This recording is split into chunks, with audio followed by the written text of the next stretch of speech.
Hello and welcome to today's video, where I'll demonstrate how to delete saved passwords on the Chrome app with quick and easy steps. Let's jump right in. To start, open the Chrome app on your phone.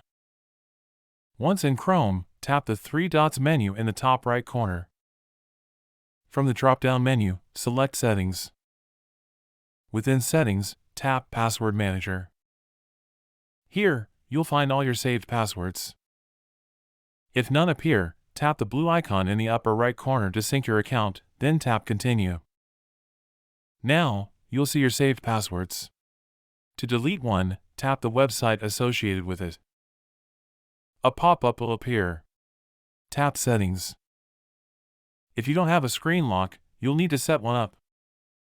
Follow the prompts or use your existing screen lock. Once unlocked, tap Delete to remove the saved password. Then tap again on Delete to confirm. And there you have it! You successfully deleted a saved password in the Chrome app. Thanks for watching. Don't forget to like and subscribe for more helpful videos.